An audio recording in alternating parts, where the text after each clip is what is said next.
Hey homies, what's up? Ryan Wynn here with another episode of Late Night Inks, and before we get started, I'd like to invite you to visit the link below to my shop where you can order the now out of stock at the printer and distributor level issue 1 of Gods and Gears. First print will be going to second print soon, but get them while we got them. 2, 3, and 4 is available. I don't have them in stock, but they are on their way. And we are also playing around with this Alterna Comics collector case. I'm trying to make a Gods and Gears specific one. We're a little close on the camera here, but it opens up like that, and then you would have all the said issues in there. So working on something like that for the shop as well. Like I said, link below. There's also a link below for this image here. Our special guest, Peter Parker and Spider-Man. On tonight's Late Night Inks. Give us any chance, we'll take it. Read us any rules, we'll break it. We're gonna make our dreams come true. Alright, intro song is done. I'm gonna put a little water on the brush. Excuse me, we're gonna dip about halfway to 2/3 into our ink. We're going to sharpen the brush on the inside of the jar and then wipe the brush a little bit on our side piece of our scrap piece of paper. And we're using our 8404 size 2. And we're going to start with our contours tonight. The brush is nice and wet and super loaded with ink.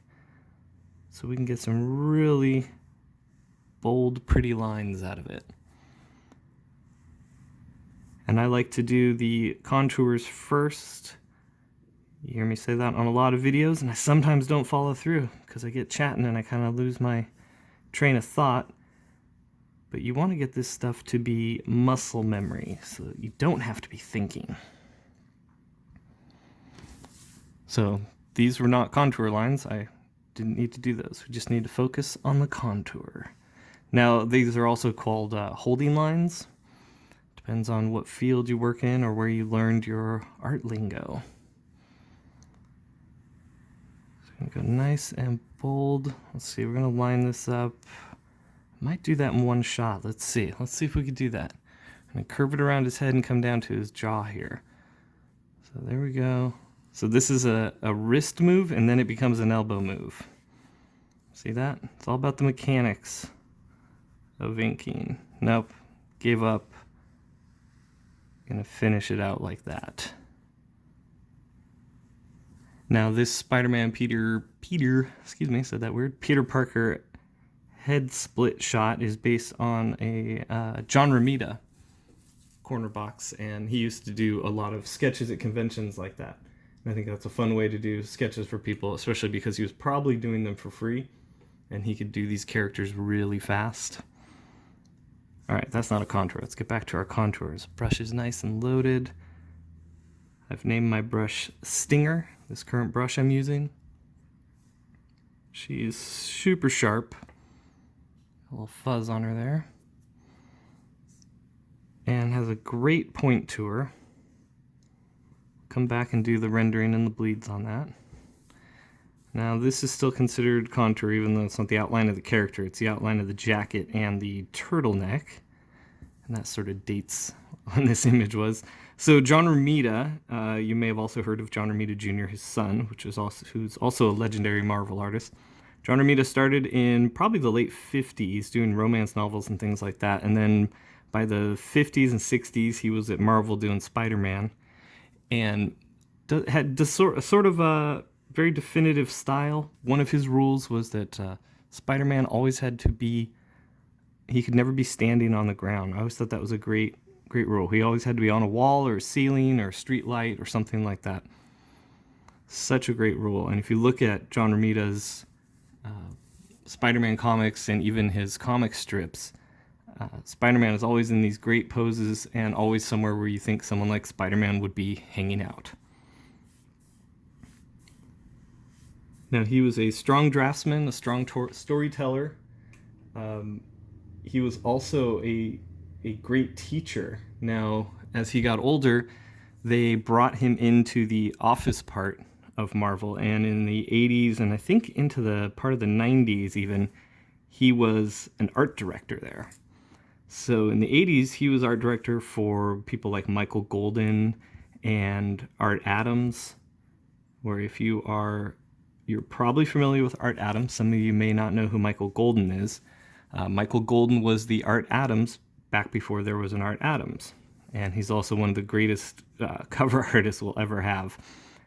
He's a fantastic inker and illustrator, and a super funny guy. If you get a chance to meet him at a convention someday, I recommend it. He's quite a character.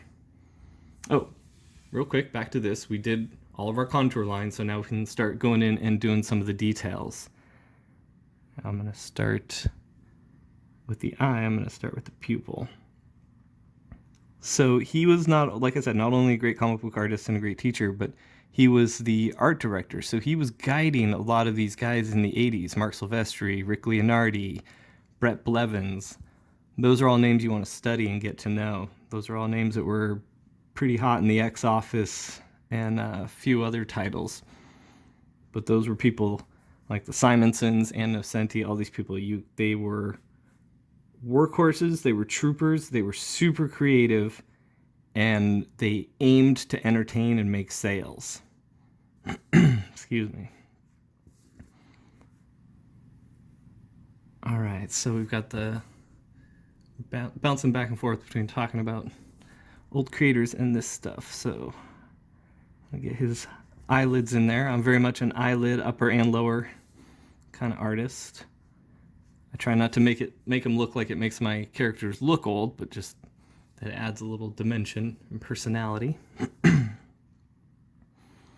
So you see there, I call those chisel marks. Use the side of the brush, you bear down. You can do a couple little lines there. I'll hit that little ridge. I'll hit the shadow of the underside, and then we'll do this little, this would be like the tip of his nose. These little rendering lines, excuse me, hint at the tip of his nose. Then we're gonna go back, see, pull the brush back like this, kind of go back a little bit, and you get a nice bold side line out of it like that, nice chisel line. And similar thing there. And then here we're gonna do a little sweeping line for his smile and bear down under the lip. There we go. Now we're gonna move on to the Spider-Man costume. There's variations of it, but they try to stay on model. Like since the 80s and 90s, there's little variations, and of course from panel to panel, sometimes each artist is going to do things a little differently. But it's such a unique design that it's hard to try to top it. That's why the costume, you can mess around with where the red and the blue is a little, but nobody's really come up with a better idea for the web pattern on it. It's really brilliant. Since the 60s, man. That's pretty cool. All right, and he's got this little sort of star shape. We only get a little section of it between the eyes there. Now, I'm going to start here and just move with confidence here. And you can cross over in this part because this will be black. You can do that. So you can see I'm lining up where I'm going to go, pulling back, and then returning there. That's where you'll get those confident strokes. And you'll eventually get to the point you're doing it so quick you don't really notice. Okay, got those sectional lines now. Now we'll do I don't know what you'd call this. I'm sure spiderologists have a term for like these lead sort of anchor lines and then these structural support lines. It's probably what they call them. Structural support lines. Spider nerds. So I do recommend going and looking up John Romita's work. I know some of you might be like, ugh, I don't want to look at old 60s stuff. But it is so good and so much fun, and his figures, sort of like Kirby, his figures just really pop off the page. And part of that is his understanding and his knowledge of shapes and shadows. And we'll get to that in 1 second here as we finish up these little support and structure lines. There we go, we got a couple down here. Okay, I hope I was in frame for that. All right, we're gonna wash off the brush for a sec. I'm gonna get a little more ink on it. Gonna take a sip of water. Because once the Ink King starts talking, his mouth gets dry and we don't need that cotton mouth on the recording. All right, brush is loaded up again. Let's see, now we're gonna go in and do some of the rendering. Now rendering is these sort of bleeds or crosshatches or feathered lines that help describe the shape. They render in the shape. Otherwise your thing is just two outlines, but by adding this you've given it definition and shape. You've rendered it into existence. And we do a few down here where his cheek meets his chin and where his chin comes up. I like to do some thick bleeds like that. And then here we're going to do some little diamond lines. And we'll beef them up as we go in. And then around here, you start this hatch. And we'll bring in a hatch like that. So that's when rendering becomes cross-hatching. And then we get some fun little lines here where the cheek comes into where the lips meet. And I like to beef up the cheekbones. All right, see? Adding dimension and shape. Now I like to feather the eyebrows like this. And the eyebrows you don't have to have consistent even lines. You actually want it to kind of feel a little more organic like that. And the hair can be like that too. I mean, you can go as neat and clean as you want, but I like there to be a little imperfection. To me, the brush lines are still confident and they look nice, but you can have one that's a little thicker, then a little thinner, and it kind of helps with the organicness of the hair. Now here, just like in our Jim and Eli piece the other day, we're going to add all these black shapes and this rendering on the hair and this texture. I don't really do realistic hair.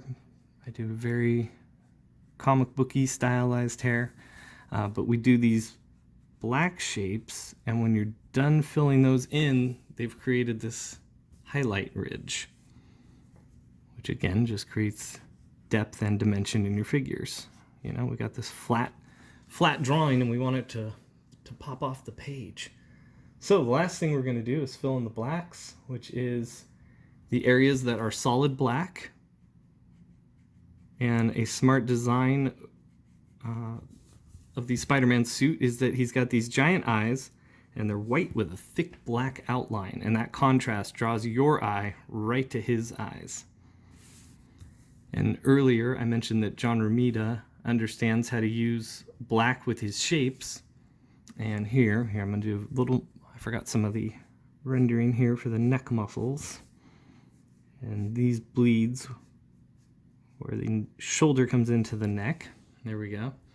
So one more way to make your image pop is you've got your head shape here. So you're just your outline, and that sort of defined, that's just lines and a shape. And if you really want it to pop and have dimension, you're going to put it against a black shape.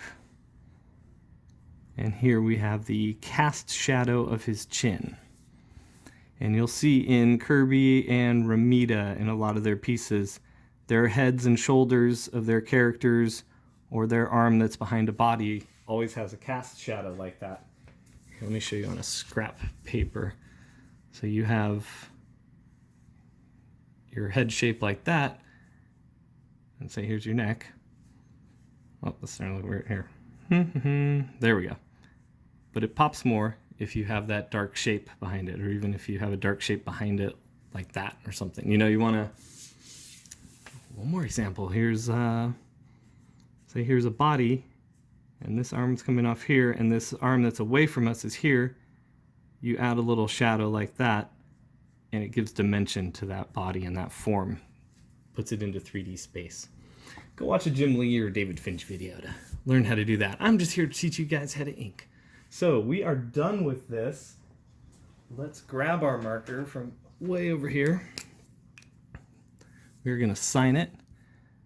And don't forget to sign your name. So my name is the penciler, and then we've got this little after Romita, because this was inspired directly by a John Romita piece.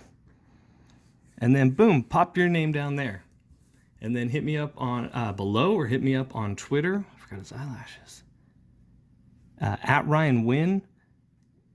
Hit the links below for brush pens and brushes that you can get at Amazon to use exactly what I use. I just did this on a backing board for a comic book.